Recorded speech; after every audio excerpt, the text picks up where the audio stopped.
Aku cuma pembantu, cuman orang biasa.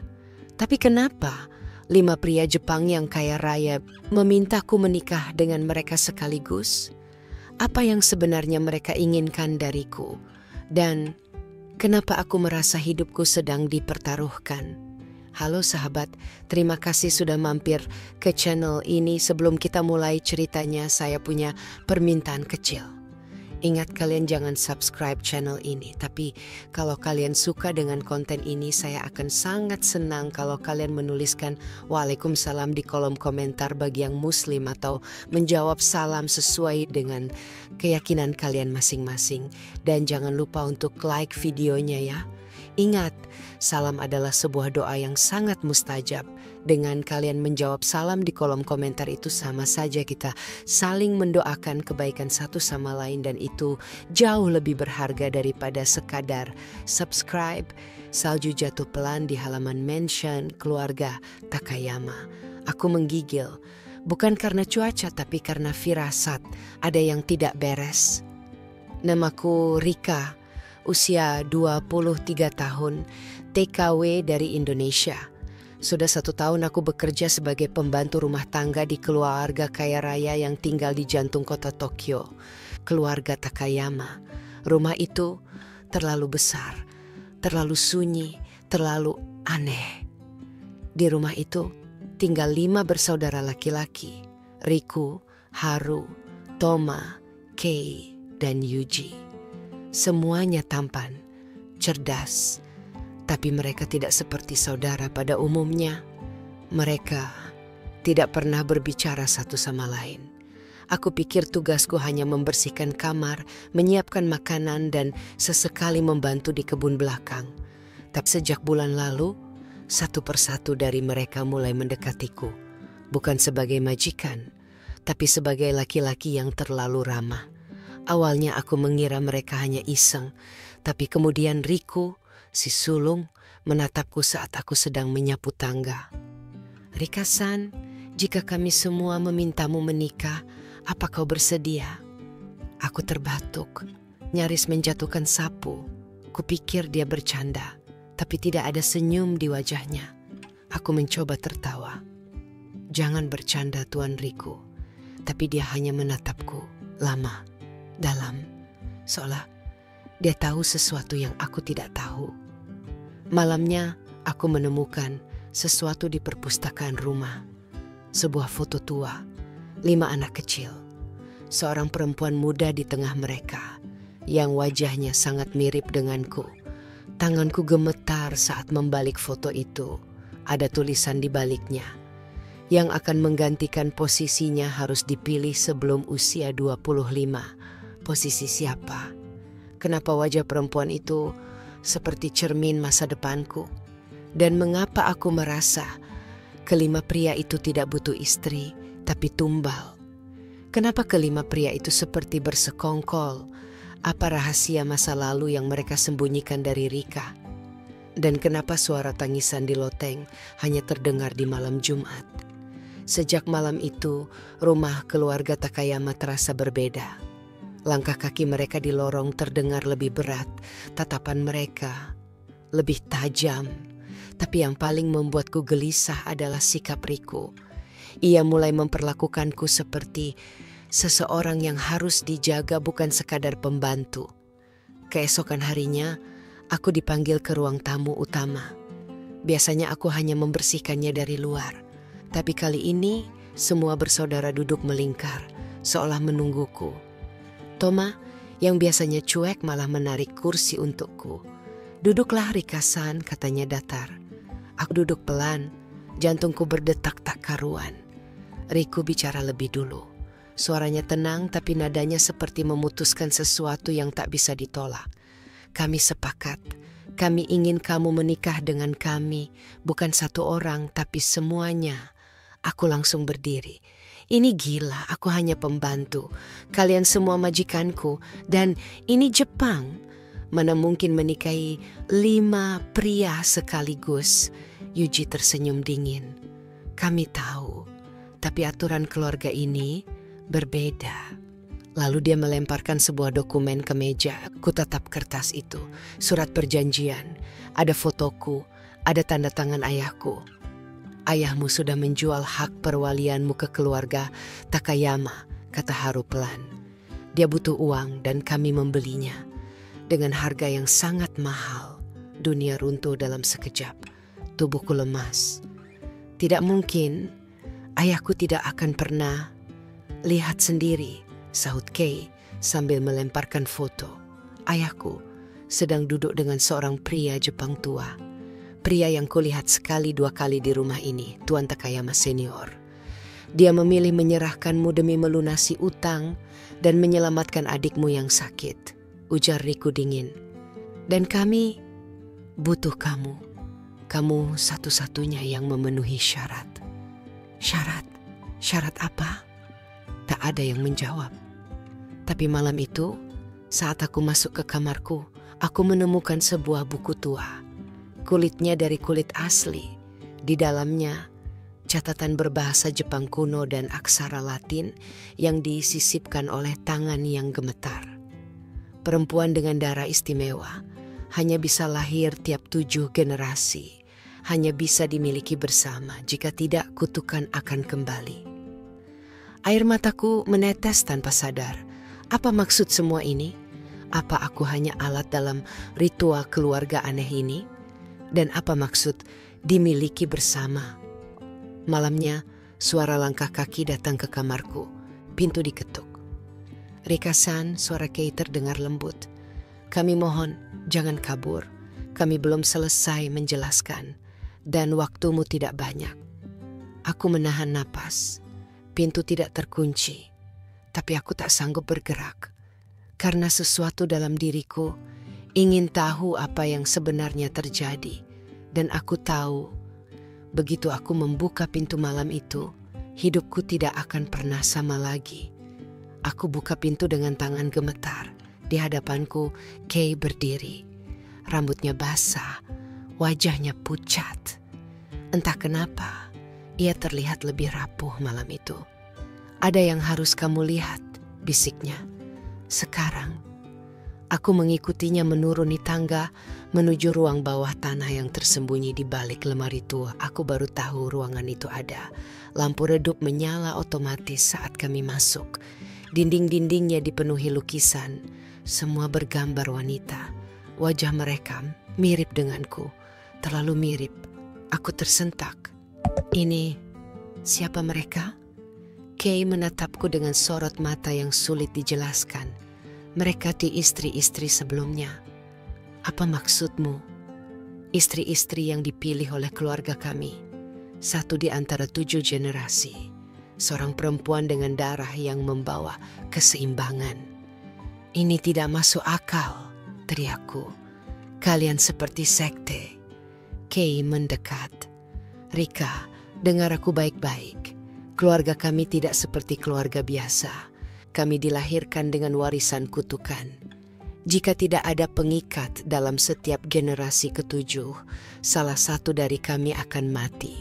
Setiap malam bulan baru, sampai darah tertumpah. Aku mundur selangkah, nafasku memburu. Dan perempuan itu, kamu Rika.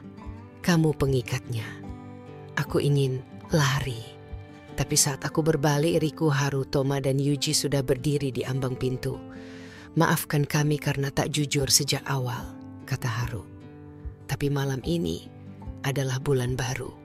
Dan jika kamu pergi sebelum fajar, satu dari kami tidak akan selamat.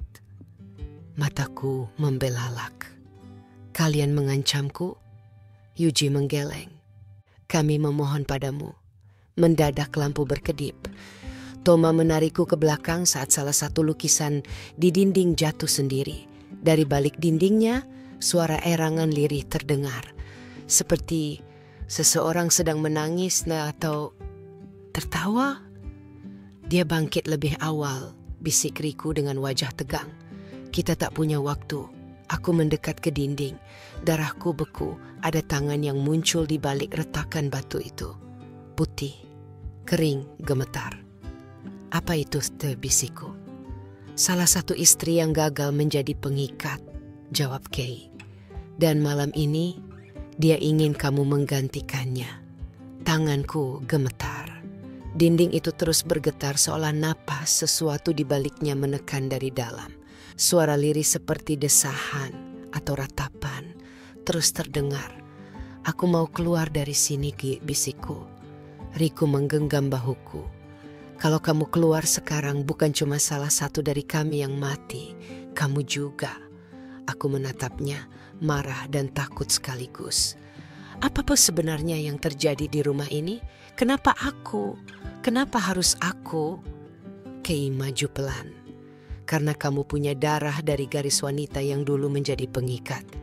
Salah satu nenek buyutmu adalah istri pertama leluhur kami. Aku menggeleng. Itu tidak masuk akal. Aku bahkan bukan orang Jepang. Dia dibawa ke Indonesia pada masa perang. Disembunyikan, tapi darahnya tetap hidup sampai akhirnya mengalir ke kamu. Mereka semua diam. Suara dari balik dinding makin keras. Tangan itu kini disertai wajah pucat, rusak. Matanya bolong seperti boneka yang dibakar. Tapi aku bisa lihat satu hal yang jelas. Dia menangis dan dia memanggil namaku. Rika. Aku berteriak. Toma langsung menarikku ke belakang, memelukku dari belakang agar tak jatuh. Yuji membuka sebuah laci di altar kecil di sudut ruangan. Dari situ, ia mengeluarkan pisau pendek. Gagangnya terbuat dari kayu tua yang diukir lambang keluarga Takayama. Kita harus mengikatkan darahmu sebelum tengah malam. Kalau tidak, roh itu akan mengambil tubuhmu sebagai gantinya. Aku tidak mau, aku tidak percaya ini, kalian semua gila. Tidak, kata Riku pelan. Kamu belum tahu gila itu seperti apa. Mendadak, lampu padam. Ruangan menjadi gulita. Terdengar suara napas berat. Bukan dari salah satu dari kami. Dia sudah keluar, bisik Haru. Aku tak bisa menjerit. Sesuatu merayap di kakiku. Dingin, licin, seperti tangan yang mencariku dalam gelap. Tiba-tiba, cahaya merah menyala dari altar. Pisau di tangan Yuji bercahaya seperti bara. Tanpa aba-aba, dia melukai telapak tangannya, lalu mendorong pisau itu ke tanganku. Apa yang kamu? Darah kami bercampur. Pisau itu menyerapnya. Dan saat itu juga, tangisan dari dinding berhenti. Senyap, lalu terdengar bisikan. Belum cukup. Satu dari kalian harus memilih. Kami saling menatap. Riku mengepalkan tangan. Baik, aku yang akan mulai. Mulai apa? Tanyaku cepat.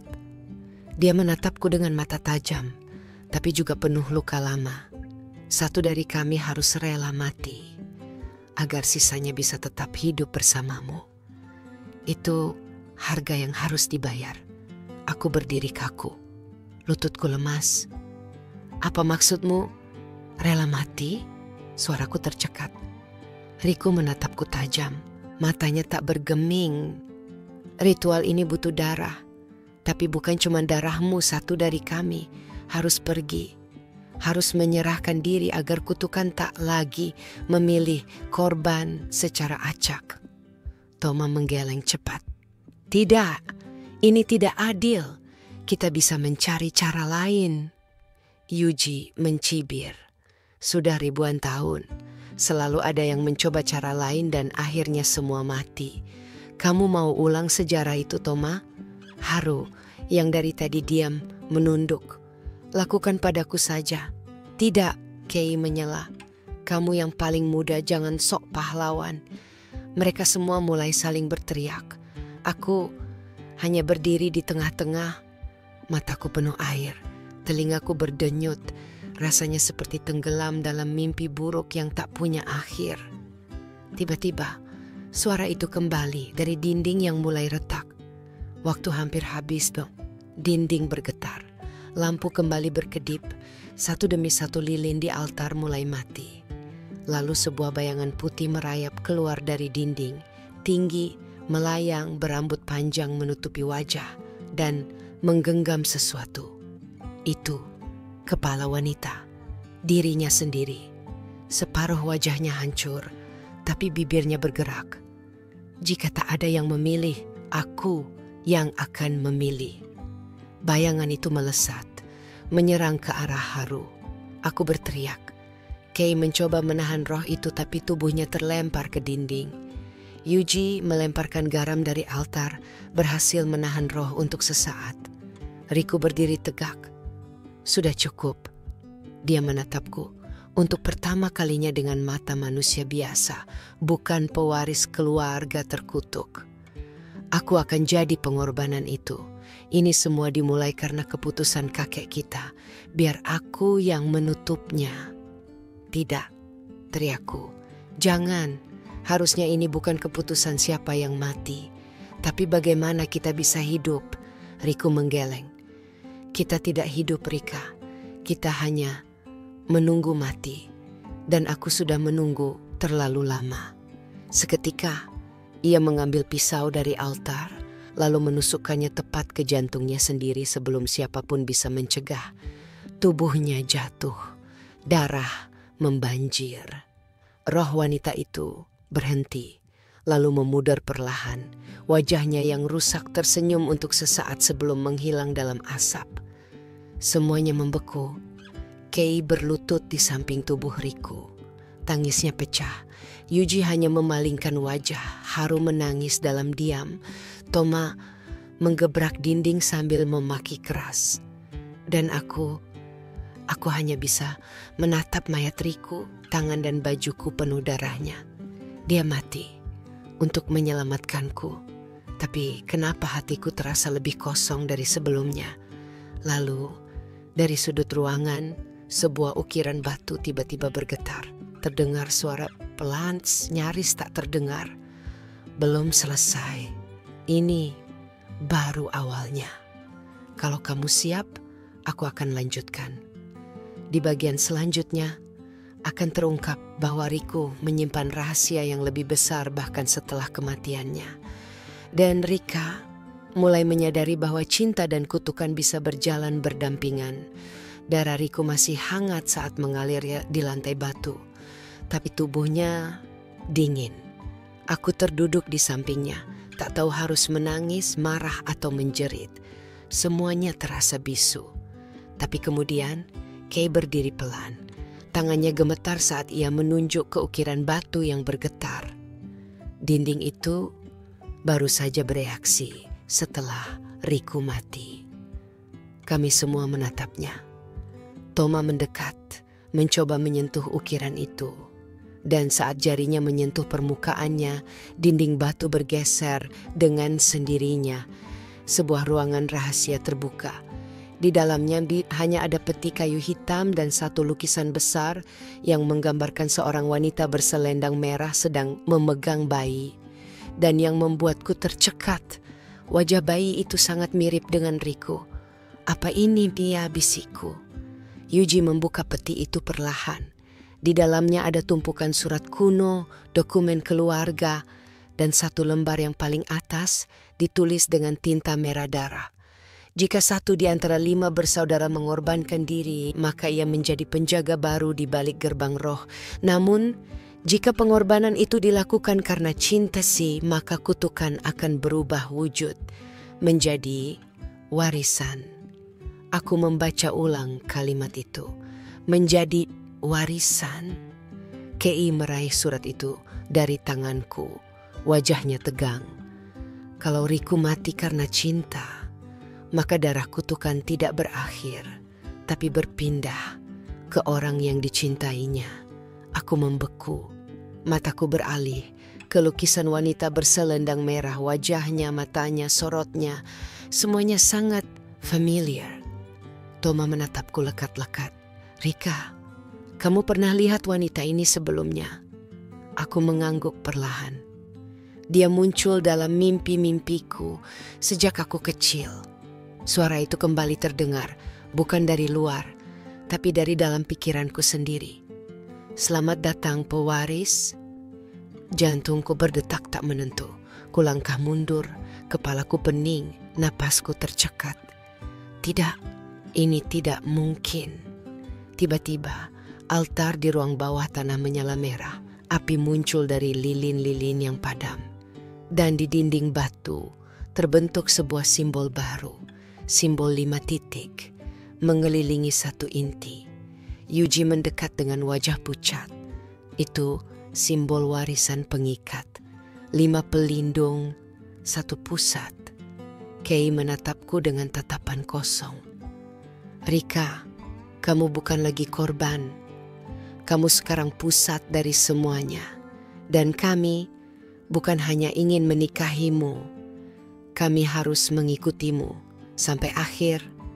Mataku membelalak. Apa maksudnya mengikuti? Riku sudah mati, tapi kalian masih mau? Yuji melangkah mendekat lalu berbisik di telingaku. Karena kini bahwa kita semua terikat. Dan jika kamu pergi, kami semua akan ikut mati. Part selanjutnya akan mengungkap apa itu warisan pengikat dan kenapa Rika tidak bisa lagi kembali ke kehidupannya yang lama. Di saat yang sama, Riku mungkin belum benar-benar pergi. Dan sebuah bayangan mulai bangkit dari peti kedua yang tersembunyi di balik altar. Dunia runtuh pelan-pelan di kepalaku. Semuanya terlalu cepat. Aku datang ke Jepang hanya sebagai pembantu rumah tangga. Dan kini, 5 pria tampan pewaris kekayaan keluarga Takayama menyerahkan hidup mereka padaku. Dan lebih buruknya, aku sekarang pusat dari kutukan itu. Aku gak mau ini, suaraku gemetar. Aku cuma pengen pulang. Kei menatapku penuh luka. Kita semua juga tidak pernah minta dilahirkan dalam keluarga ini, Rika. Tapi kutukan ini memilih. Dan sekarang kamu satu-satunya yang bisa mengubahnya. Toma mendekat atau mengakhirinya. Bagaimana? Tanyaku pelan. Yuji menunjuk pada simbol 5 titik yang baru terbentuk di dinding. Ini adalah simbol pengorbanan.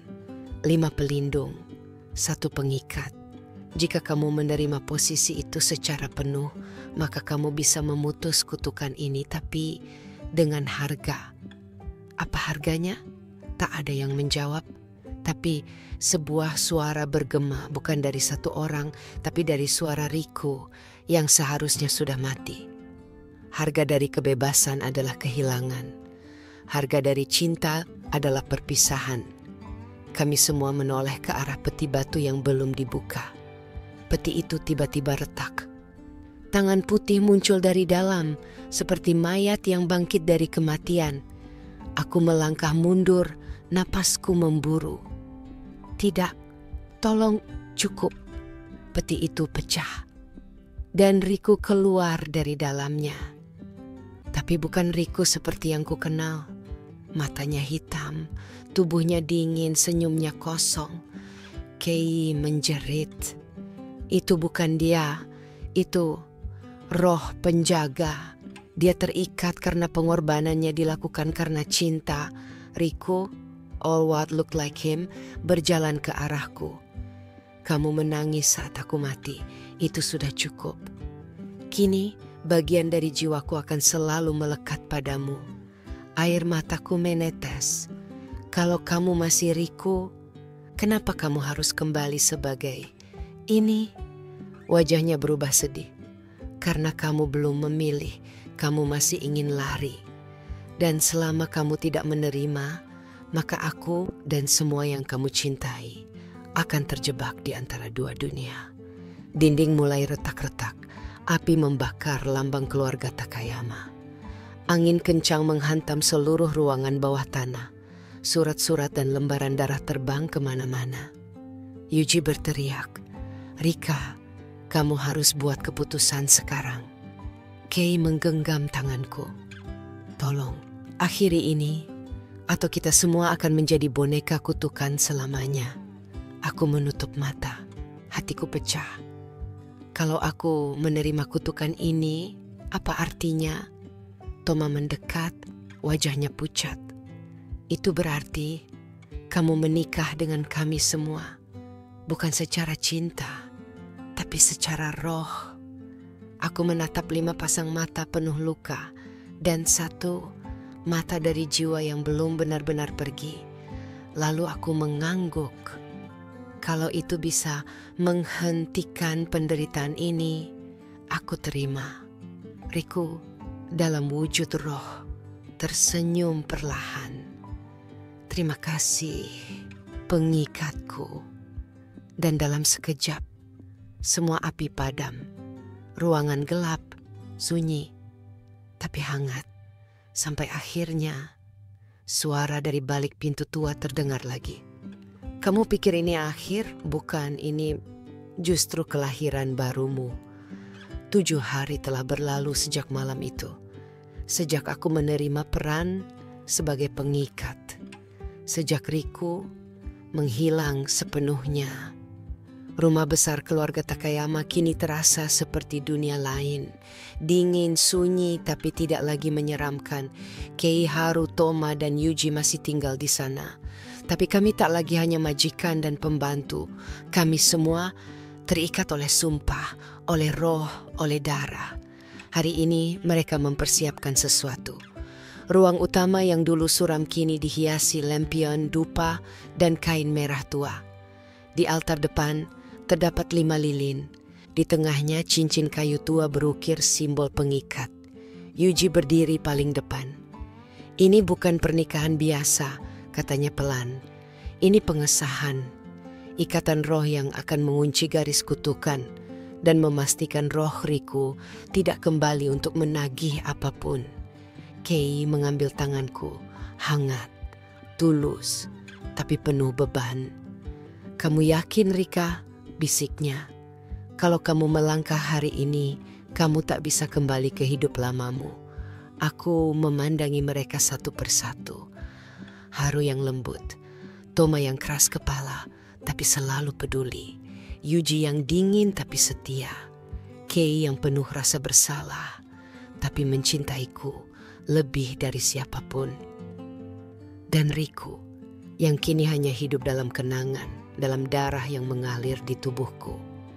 Aku gak bisa kembali, kataku, tapi mungkin aku bisa memulai hidup baru. Mereka semua mengangguk. Kami berdiri membentuk lingkaran. Keempat pria itu menggenggam tanganku dan satu sama lain. Lilin menyala bersamaan. Aku menutup mata, merasakan getaran di tanah. Aliran udara seperti menyanyikan mantra lama. Dengan darah, roh, dan pilihan, pengikat menerima pelindung. Pelindung menyerahkan diri pada pengikat. Dan kutukan ditidurkan untuk satu generasi. Api lilin membesar, lalu padam satu persatu. Kegelapan, lalu cahaya lembut muncul dari langit-langit, dan untuk pertama kalinya rumah itu tersenyum. Seminggu kemudian, aku menulis surat untuk keluargaku di Indonesia. Tidak, aku tidak bisa menceritakan semua hal aneh yang kualami, tapi aku menulis dengan jujur. Aku bukan lagi pembantu, aku bukan korban, aku adalah pengikat.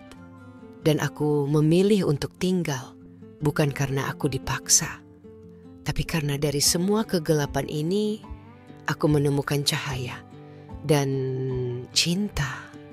Tapi sebelum surat itu kulipat, angin berhembus. Lilin di mejaku padam sendiri. Aku menoleh, dan di cermin, bayangan Riku berdiri di belakangku, tersenyum.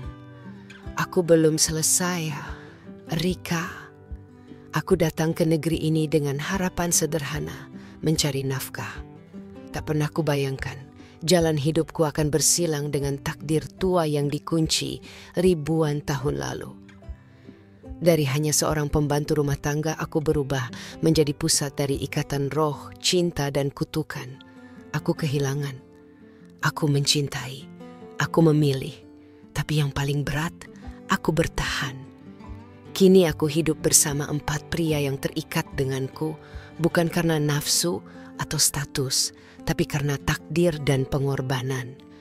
Mereka bukan sekadar suami dalam ikatan roh, mereka adalah penjaga hidupku, seperti aku penjaga jiwa mereka. Namun dalam keheningan malam, aku tahu sesuatu belum selesai. Karena cinta yang dicampur dengan kutukan tak pernah benar-benar mati. Ia hanya menunggu waktu untuk bangkit kembali. Dan ketika waktu itu tiba, aku harus memilih lagi, melawan atau menyerah pada takdir baruku. Karena jadi pengikat berarti hidup dengan kemungkinan bahwa cinta terbesar mungkin adalah yang paling berbahaya.